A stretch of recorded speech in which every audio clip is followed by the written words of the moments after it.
Welcome to Live Daf, your online Daf Yomi Shir.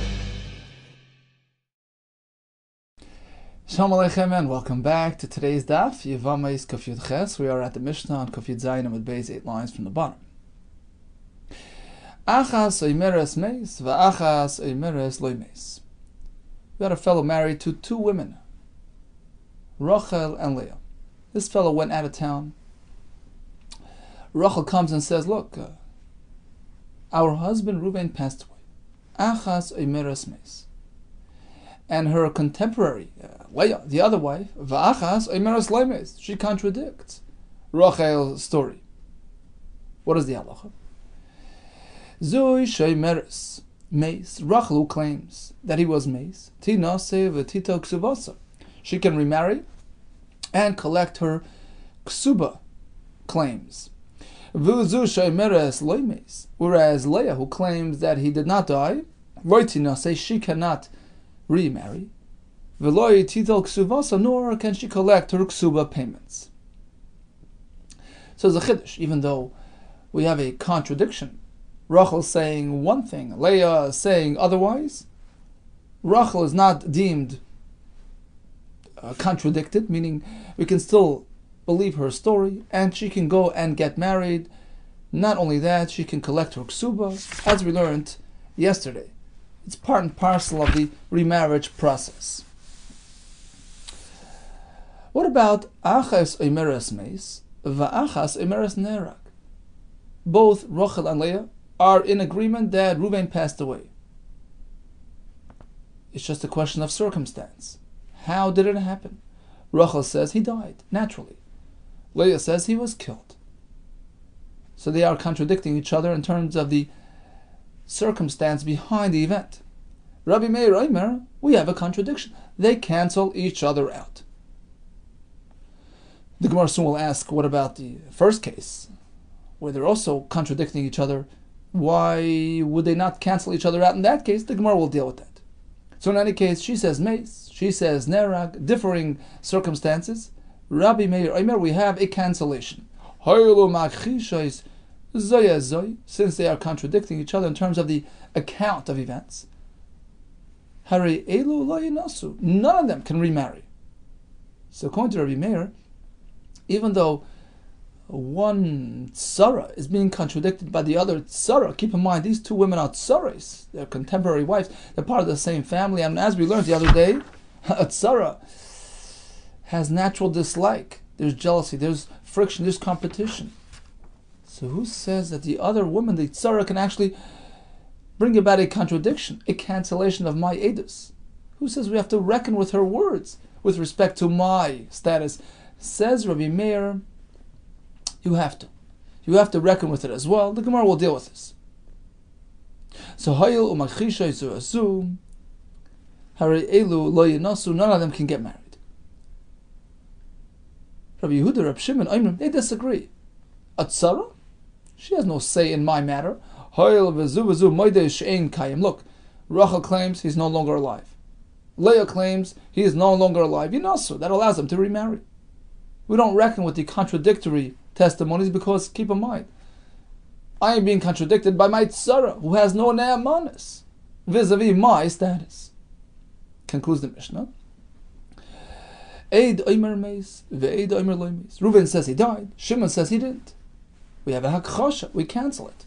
Ish oimeres meis, ve'ish oimeres loy meis. You have an isha saying this way, an isha saying the other way.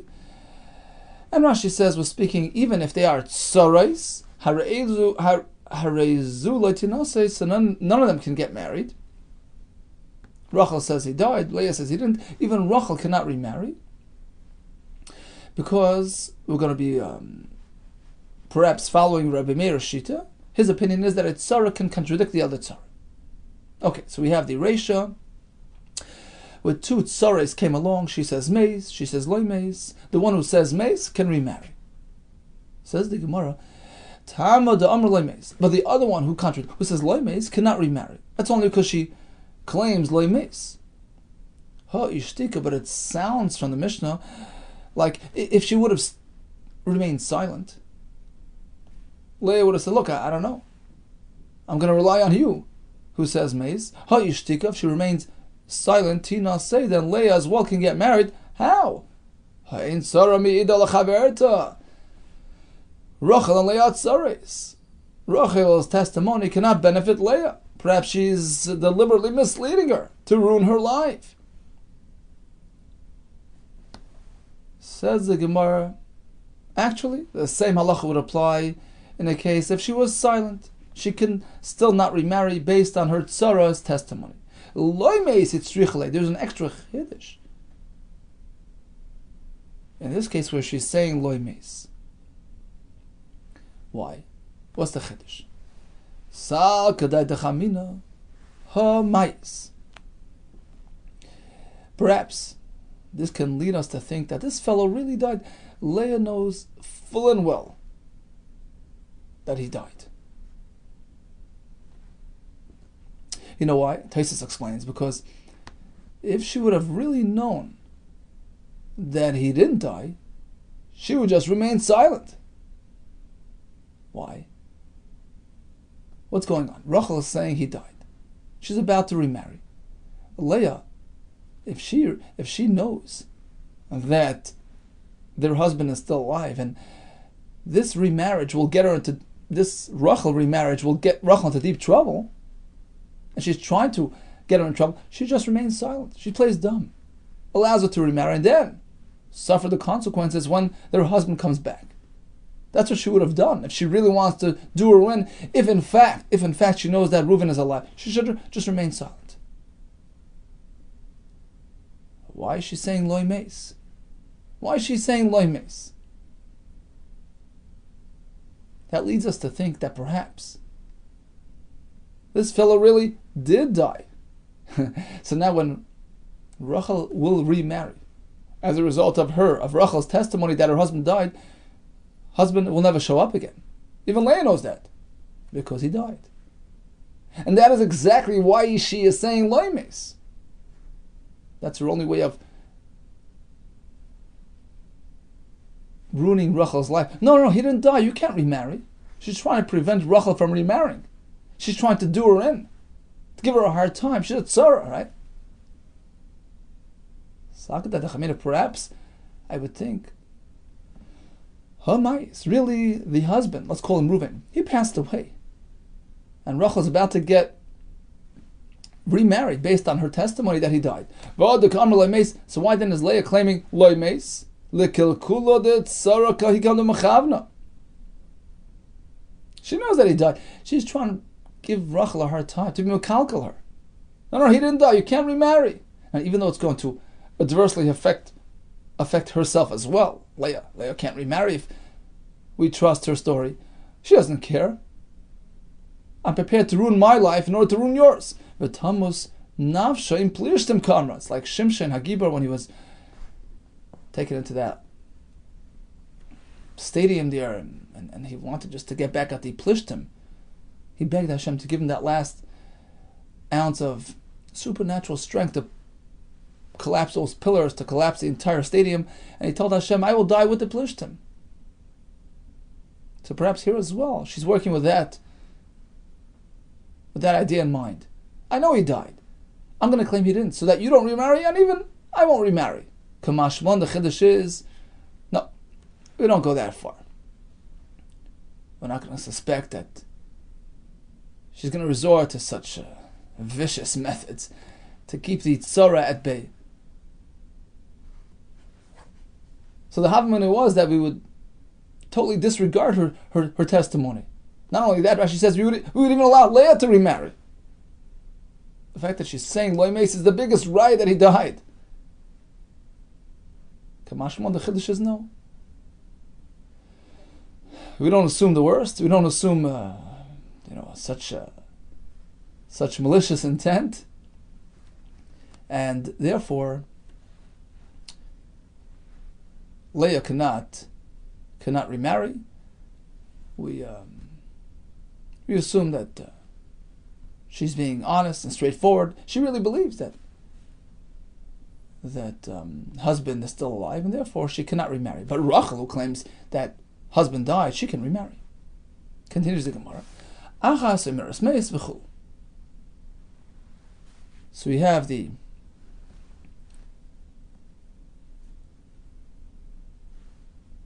middle case in the Mishnah, right? Rachel is saying he died.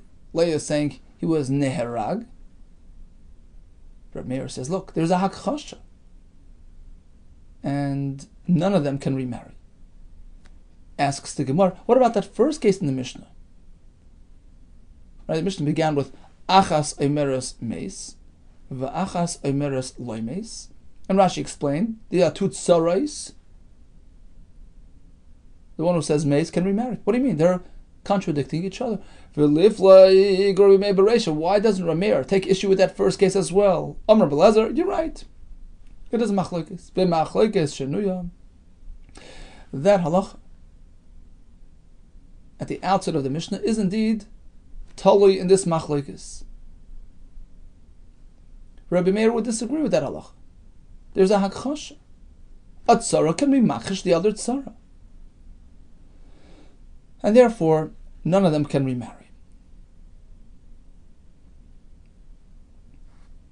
For Rabbi Yehuda, Rabbi Shimon, the fact that the Mishnah says she can, that's Rabbi Yehuda or Rabbi Shimon, who hold that just as a tzara cannot testify to my benefit, right? She can't say, oh, her tzara's husband, she can't be mated the tzara. Likewise, she can't be oiser the tzara by way of her contradictory testimony. For Rabbi Yehuda, Rabbi Yehuda disagrees. There's a big difference between the first and the second case in the Mishnah. Even Rabbi Meir would agree with the first halacha. But in that case, even Rabbi Meir agrees that the Isha who claims her husband passed away can go remarry. The Chol Loimes. Be'edos Isha, Lav Hakchashahi. Because what is the other tzara saying? Loimes. We don't deem that a Hakchasha. Why? Because a tzara has no bearing on her other tzara's life. We don't believe what she says at all. So the question is, what about the middle case? One saying meis, one saying nerag. Why in that case? Is it a hakchasha? Tosfos explains. If I'm going to contradict you, Rachel says meis, and Leah comes in, no, loy meis. We have some sneaking suspicion here that she's trying to undo her. We can't take that for granted. We can't believe that story. No ne'amanos, no bearing whatsoever on Rachel's testimony. But if they're both coming to matter themselves, there's no malicious intent. There's nothing directed at you. I'm coming to speak about my husband. You're coming to speak about your husband. So it happens to be the same husband. But there's a discrepancy in terms of the circumstances, in terms of the detail, the event detail. Nerag, meis. Here we see there's something wrong. There's some inconsistency. We're chayshish that there's something wrong, and we consider it a hakchasha. Continues the Gemara Tanan. Let's look at the last case in the Mishnah. So we have the beginning, the middle. Now we're going to address the last case. Reuven says he died. Shimon disagrees. Isha imeres meis, an Isha, even two tzares. One Isha says meis. Visha imeres loy meis. The other one disagrees. None can get married. We see a contradiction. So Bishlam Rabbi Lezer, this works according to Rabbi Lezer, who said that Rabbi Meir considers this a contradiction. Stomach Rabbi Meir. So this Stam Mishnah is following Rabbi Meir. El Rabbi Yechanan Kasha. According to Rabbi Yechanan, that when it's meis versus loy meis, there's no ne'amanos to a tzara. So why in the Seifa is it considered a contradiction? Kasha. It would be a kasha. Answers the Gemara, kasha. Indeed, we leave it unresolved as a kasha. Continues the Mishnah. An Isha traveled with her husband out of town. She comes back and tells us, my husband passed away. She remarries and collects her ksuva. But the other Isha in the family is also because you cannot rely on the tzara's edus.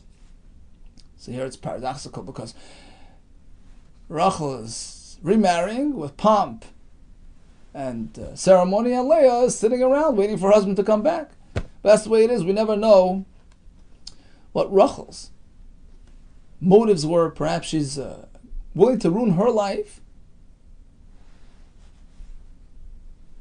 in order to ruin her tzara's life as well.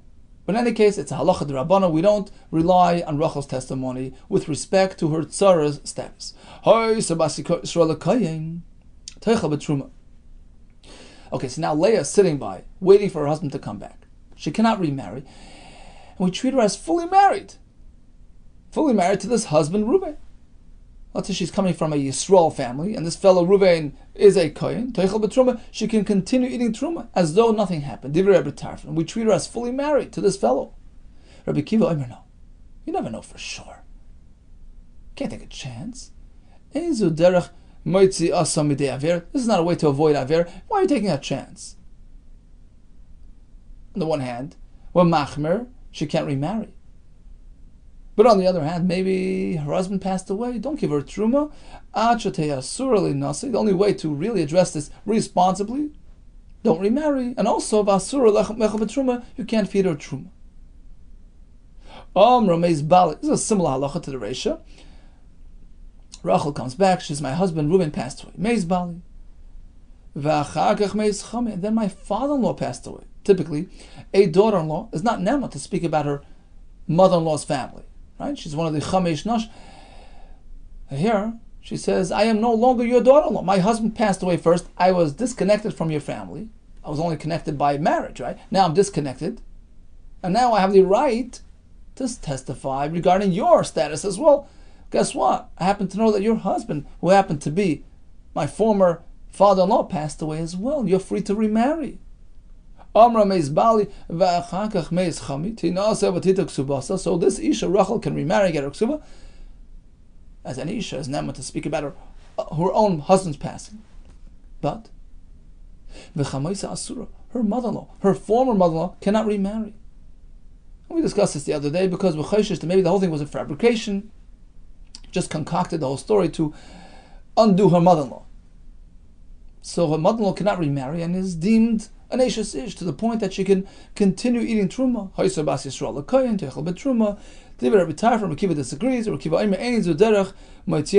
is not a way to avoid avera. You can't take a chance. You have to be machmer on both accounts. She can't remarry just in case her husband is alive. But at the same token, no truma for her.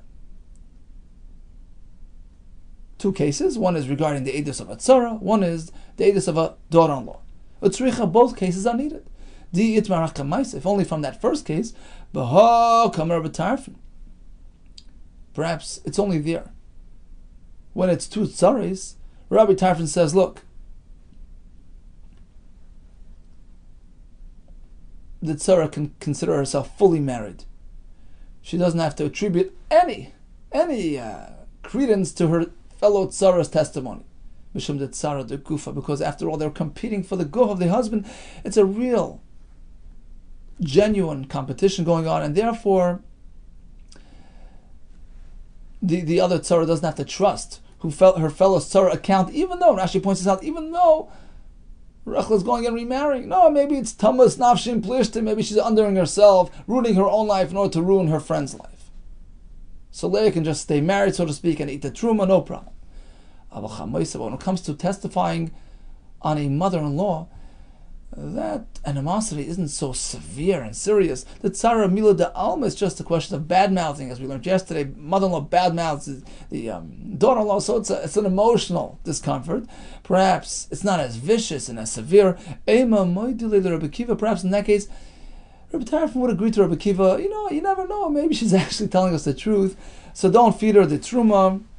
If only from that second case of the mother-in-law, Rabbi Kiva, perhaps I would say, over here Rabbi Kiva says, I can't take a chance. But in the first case of the tzara, don't give any credibility to the tzara's testimony. Perhaps I would say, Rabbi Kiva would agree to Rabbi Tarfon that we treat her as a fully married woman. Therefore, the Mishnah mentions both cases. No, in either case, we have the same machlikas. Rabbi Yehuda Shmuel, halachak Rabbi Tarfon. We follow Rabbi Tarfon. We don't believe the woman's testimony. We treat the Isha as married, continues eating truma as though nothing happened. Abaye, afanana mitanina. I'll bring your raya to this halacha from the following Mishnah. That we treat her as fully married. The Mishnah right on Amud Beis will tell us a case like this. So Nisha left town with her husband and returns, and she says as follows: Ni tanli ben b'medina sayam. I know I left without any children, and I was a potential Yevama, right? I had no children when I left, and then I had a child out there far away, but he passed away. Meis bini, he passed away, and then v'achakach bali, and then my husband passed away. She's pretty much maintaining her chi of Yivam. She left town with no kids, and she's coming back with no kids. Ne'emenes, she's believed, and she goes to the Yavam for Yibam. Because she's not really changing any chazak, she's not changing her status, she's maintaining her Yibam status. However, if she says, look, true, I left without children, but when I went out of town, I had a mazel tov. And then my husband passed away, with that child still alive, and then the son passed away. So no Yivam for me, because at the point of my husband's death, I had a child. Bali died first, then son died, no Yivam. We don't believe her. She can't marry a stranger, because perhaps she's trying to absolve herself from Yivam due to her dislike of the Yavam. So she can't marry out. But at the same time, we give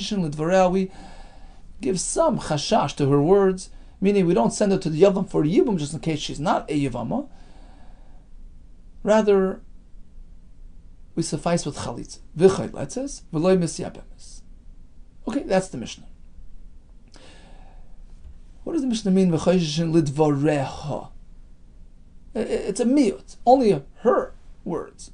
Only in this case we give some weight to her words.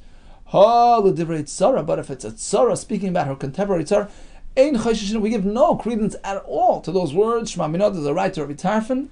We ignore the tzara altogether, as we said in the Mishnah, and the other fellow wife can stay married and have her truma.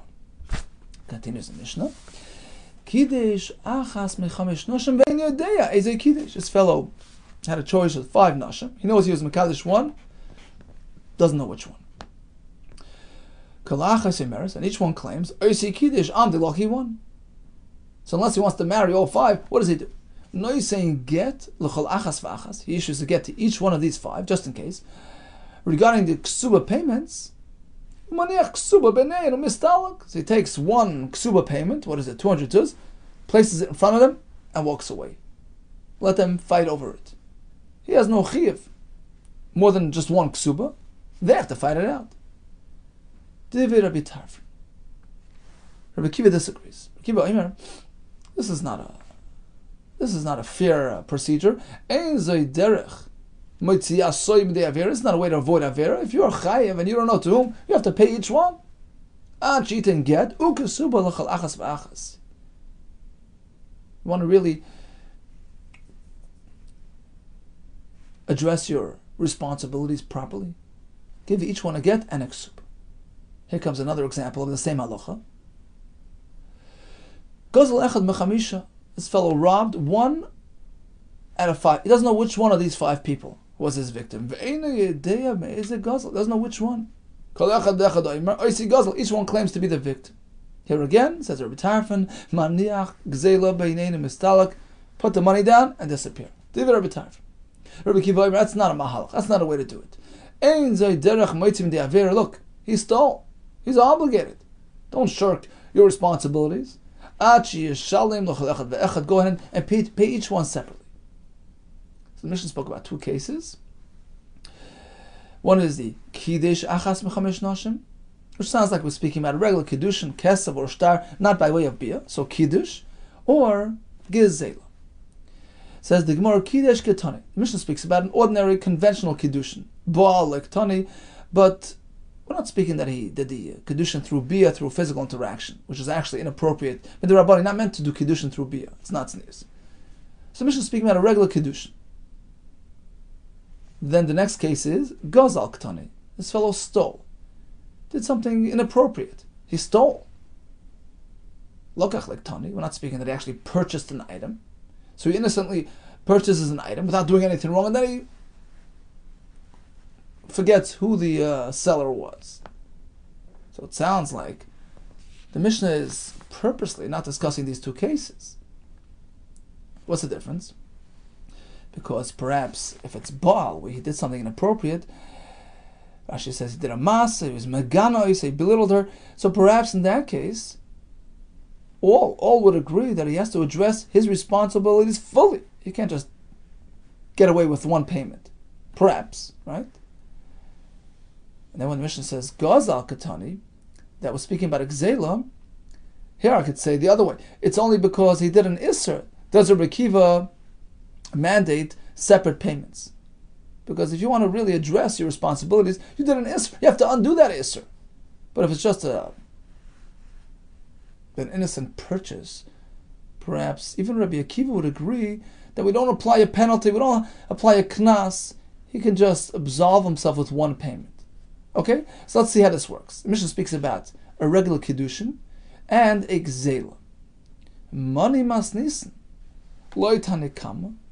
Our Mishnah seems to be inconsistent with both these shittas, a Nakama and a Shimon Elazar, who are found in the following price, discussing the machlokes between Rabbi Tarfon and Rabbi Akiva. Under what circumstance are they speaking? The Sanya. Rabbi Shimon Elazar Omer, Lo nechlaku.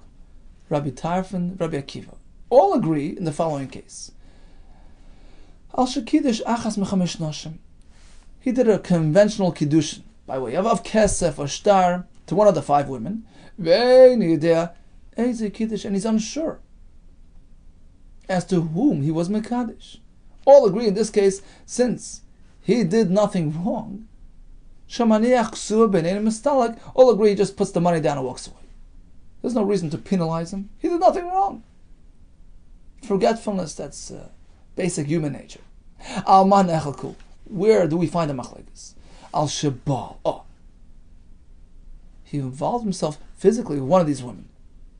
This is inappropriate. Here there's room for penalizing. Rabbi Tarfon, you want to be masakin what you did?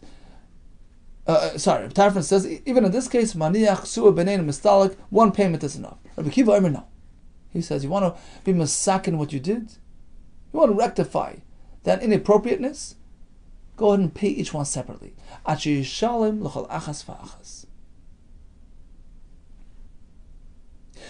So according to Reb Shimon Elazar, when it's a regular kedushin, all agree one payment is enough. When he did Baal, then we have the machlekes. Furthermore, there's no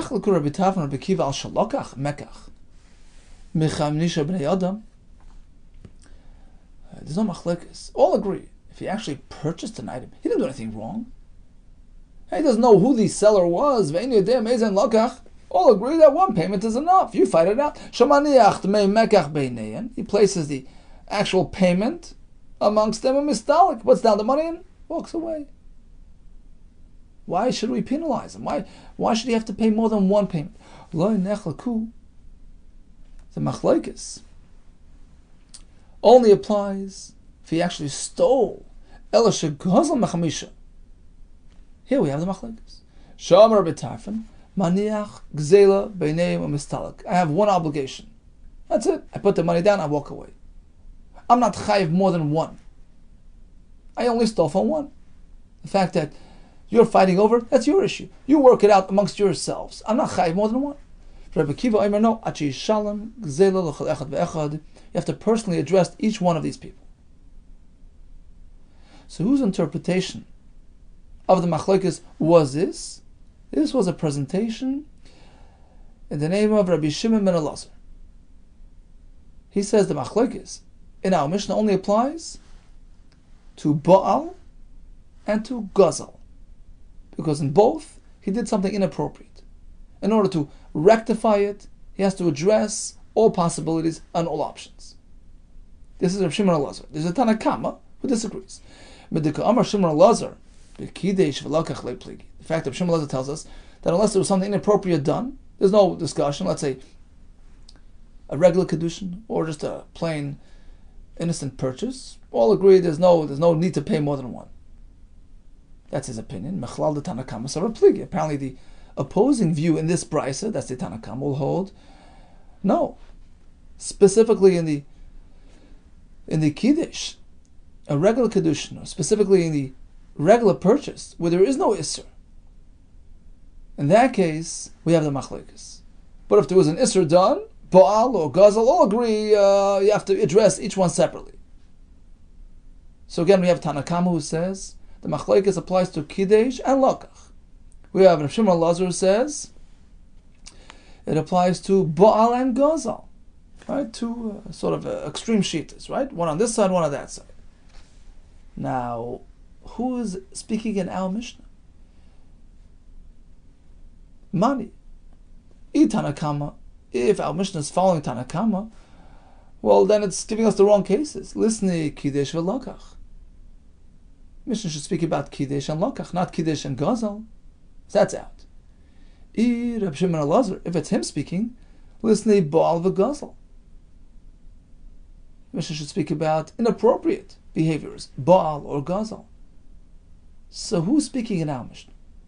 Rabbi Shimon Elazar. Our Mishnah can be consistent with this shita. Umay Kiddush. When we speak about Kiddush, it means Kiddush by way of Bia, which is inappropriate. So we have that case, and we have Gazal, and this is perfectly fine with Rabbi Shimon Elazar. And that's the basis for the machlokes. Rabbi Tarfon says, get away with one. Rabbi Kiva says, no, he did something inappropriate. We apply a knas, we punish him. Go ahead and address your responsibilities fully and comprehensively. But then the question remains, why does the Mishnah have to speak about two cases which are pretty much rooted in the same concept? They're both based on the same underlying reason, which is you did something inappropriate, whether if you bought the Isha or you stole, and you have to rectify it by addressing it comprehensively. So why does the Mishnah have to have both cases? Is there a Chiddush in each one? Yes. First, the Mishnah begins with Kiddush, Tana Kiddush, which really means Baal, to show you Rabbi Kiva's shita. The Avagav, the Isur, the Rabban Avad, even though he did Isur, the Rabban, be Mekadosh Rabbiya, Kanis, he applies the Knas, even though it's only Isur, the Rabban. The Mishnah continues with Gazel. Tana Gazel, to highlight Rabbi Tarfon's Chiddush. So here we're stressing Rabbi Tarfon. The Avagav, the Isur, the Raisa Avad, even though he did Isur, the Raisa, he stole, it's not just Isur, the Rabban, Isur, the Raisa, like Kanis, still, he doesn't feel a need to apply a Knas. You can have one payment and walk away. Continues the Mishnah. An Isha went with her husband out of town. They took their child with them. So at this point, she is not a potential Yevamos, right? And she comes back, she comes back and tells us, unfortunately, I lost my family. Meiz Bali, first husband died while child was still alive, so there's no Yibam. Then my son died. So although son died, but after father, so there's no Yibam. So she's really just maintaining her Yibam free status. So we believe her. She's not coming to change her halach. But Meiz Bini v'achakach Meiz Bali. She says, son passed away and then husband. I need Yibam. Eino ne'emenes. We can't trust her. Maybe she has an attraction to the Yavam. We never know. So we can't believe her. But v'choshish l'dvareha. You have to give some chashash here. We can't just send her out for free. V'chayletes v'lemisya bemes. We do chalitza to address any possible Yibam requirements. So in this case, she wants the Yibam, we don't allow it. Now we have a case which is the other way around. She left town without any kids. She was slated for Yibam, right? She comes back and tells us, Nitanli bein b'medina sayam. I actually had a child out there. V'amra meiz b'ni v'achkach meiz bali. But you should know, he died and then my husband. So I still need Yibam. She's really just maintaining her Yibam status. Ne'emenes, we believe her, because she left slated for Yibam. She returned slated for Yibam. No change in status. But Meiz Bali. V'achakach Meiz B'ni. She comes and says, look, I had a child out there. My husband passed away and then my child. I don't want Yibam.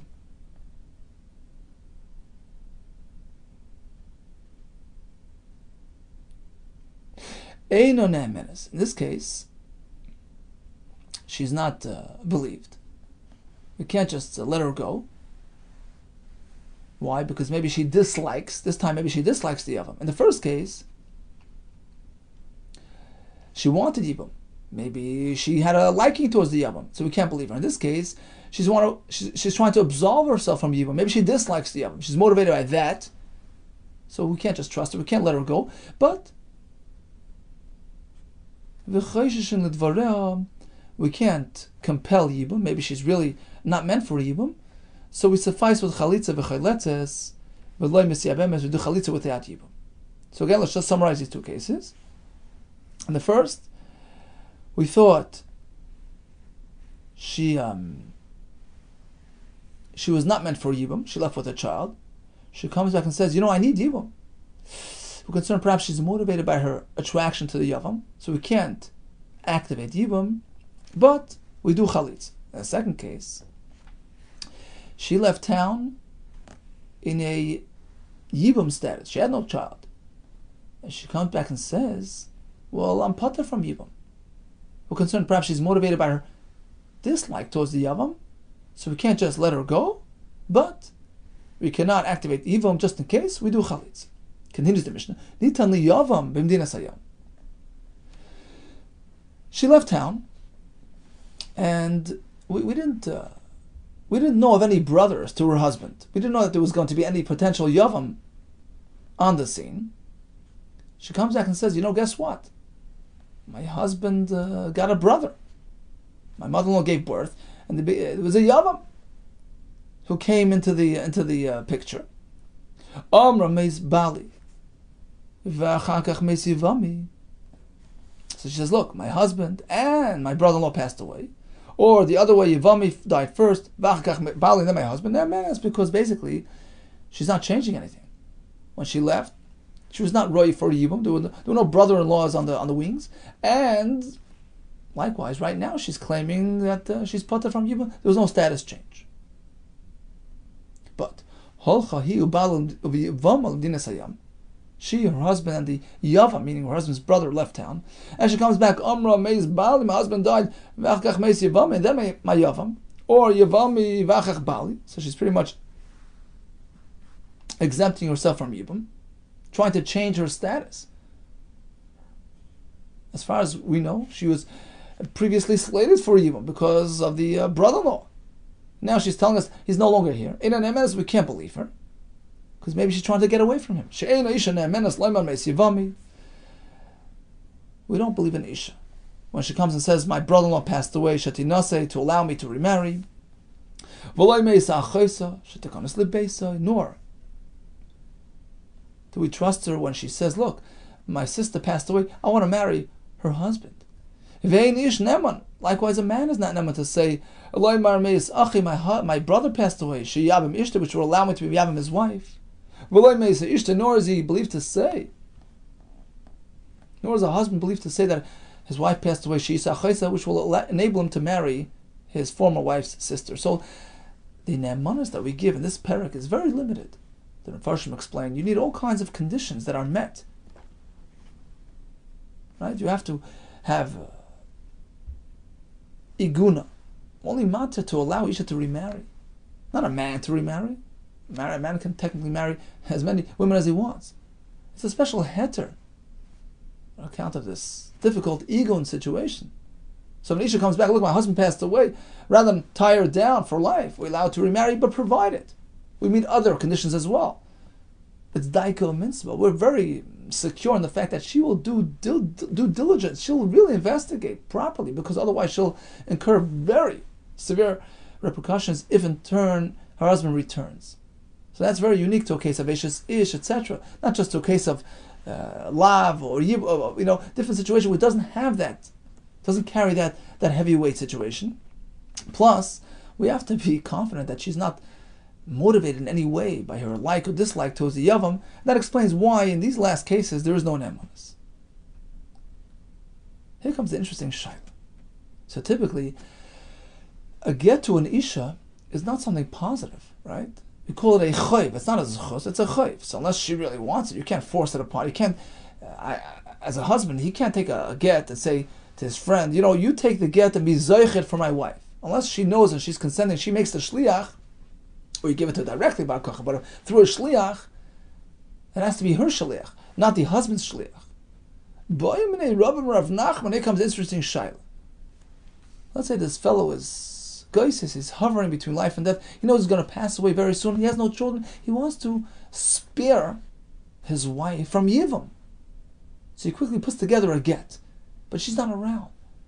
So he wants to give the get to a friend of his. Pick it up, be zoiche for my wife. Hamazak get leishtay b'mokim yavam. To avoid the yavam. Now, what is the halacha? Given the sanile, shall we assume that she dislikes the yavam? And therefore it is a chusulo. It's to her benefit, to her gain, that she gets divorced before he passes away. And then she's going liyivam to this yavam who she dislikes. You can actually grant something. If it's a schus, you can grant it even shloi b'fanav, without him being aware, without him being present. Or perhaps, given the zimn and the rachmala, you never know. Sometimes she has a liking towards him. She wants to be mesiyavim to him. So giving her a get is chayvula. It's something detrimental and something negative. The only time you can do a chayv to a person is shalai b'fanav. You can't do it shalai b'fanav without their awareness, consent, and knowledge. Amalei, he says, I'll bring you a raya. Tanina. Look at our Mishnah. We had two separate cases. We had a case where she wanted Yivam. We don't believe her. Maybe she likes the Yavam. We had a case where she doesn't want Yivam. We can't believe her. Maybe she dislikes the Yavam.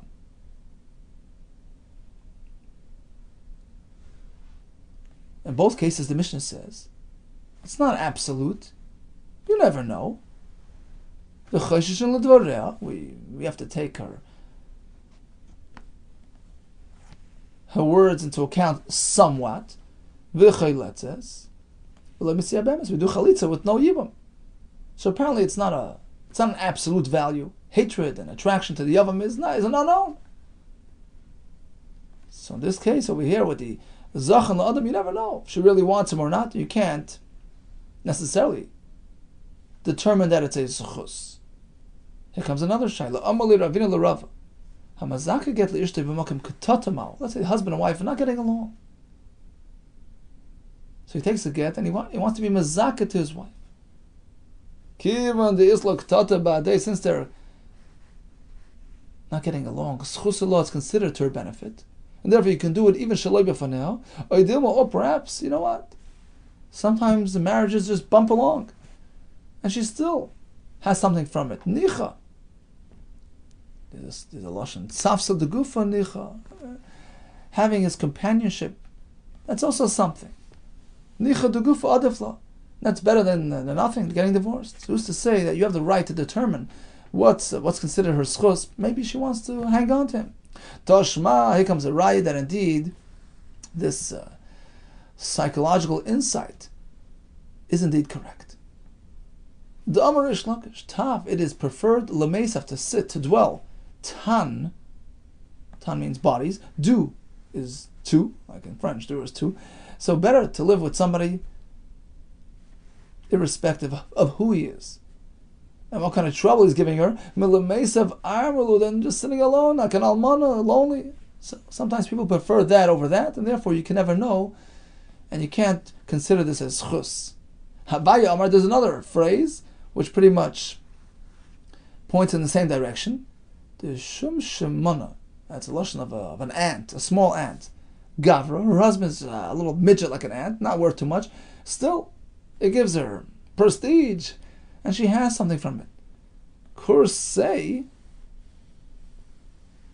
her chair, her throne, becharta, amongst the prominent women, Ramala, they place it for her. Meaning she finds herself in fine social standing because of her marriage with this unworthy fellow. It's still worth it for her. It gives her prominence. Rav Papa Amar is another phrase to the same direction. The nafza. Nafza is a profession involving niputs, the mloch of niputs, where you comb out fibers, wool. It's not the most respectable profession. Still, she's okay with it. The nafzo gaver, her husband is a nafzo. Tikri, she calls to him, besife bava, at the doorpost, at the entranceway. She calls out, come over here, betesiv, to sit down with her. She's proud of her husband, irrelevant of his status and his profession. Ravashi Amar, another phrase, the kulsa gavra, even if one's husband is a kulsa, Rashi says he has a shemetz psul mishpacha, something deficient in his family. Tesa says he's a moicher kilse kruv, he sells his vegetables, not the most honorable profession. Loi bayatz lavchi lekidra, she's happy with that. She never asked him for anything, even for the beans for the kedera. Give me nothing, I'm happy to be married to you, to be called Mrs. So-and-so, that's good enough for me. Tana, we like to the brayso.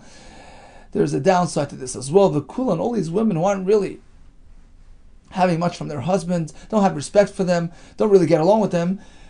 Mizanes, they unfortunately get involved with snus, with others who give them what they need. V'toilas balein, and they attribute their children to their husband. They blame it on them.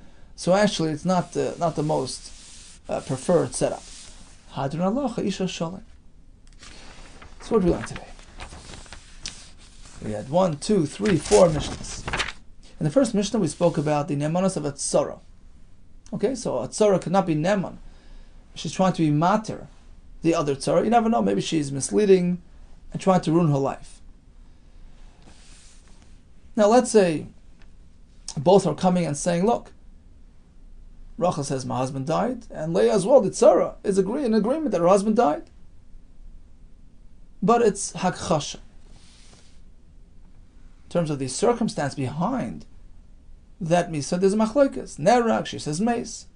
In this case, we have a machlokes. Rameir says they are machish each other, and nobody is to be believed. Rabbi Yehuda Shimon says tzara has no bearing on my life, and we disregard her testimony. If I said he died, then I can remarry. What if the tzaras are disagreeing in terms of Isser and Heter? Not in terms of circumstance. Rather, she says meis, and she says loy meis. It's hakchasha. So in this case, we have machlekes amoraim in the Gemara. According to one approach, here as well, there's a machlekes between Rabbi Yehuda and Rabbi Shimon, who say that we don't reckon with the tzara's disagreements with me, and Rameir says, yes, it's called hakchasha. We have another pshat in the Gemara that if they're actually trying to undo each other, we don't take it into account. And the one who says husband died, she can go remarry. We had a Mishnah which mentioned 2 cases of a tzara trying to be made for a tzara, or a kala trying to be made regarding her mother-in-law.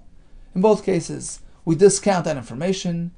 Now, can that other isha even have the continue eating the truma as before? We have a machlokes. Rabbi Tarfon says no problem. Rabbi Kiva says, what do you mean? You can't just take chances. Ein zu derech motzi asai midei avera. So on the topic of avera and machlokes, Rabbi Tarfon and Rabbi Kiva, we have 2 more cases in the following Mishnah. And the Gemara concluded that the 2 cases happened as follows. Even though the Mishnah speaks about Kiddush, it really means Baal, Kiddushin through Bia, which is Isser Rabbanan. And in the Sefer we speak about Gazal. There as well he did an Isser. He's not sure who he has to pay. In both cases, Rabbi Tarfon says, 1 payment is enough. Rabbi Kiva says, no, since he acted inappropriately, he has to rectify, he has to address all his possible obligations in a comprehensive manner. Anish is only ne'menes if it's involving iguna, when there's a possible isur kares, and there's no chashash that there's some attraction involved as well. We had 2 shaylas at the end of the Amud regarding being mazaka get by way of a shliach. Is it considered a schus? If it is to spare her the yibum, we're not sure about that. If it is to spare her from a volatile, non-harmonious domestic situation, and Gemara leaves it as a shaila. It seems that the Gemara holds that indeed is considered a chayv, because an isha, just by nature, would rather stay on than separate in most circumstances. All the best to all of us, and may we always have much hatzlacha.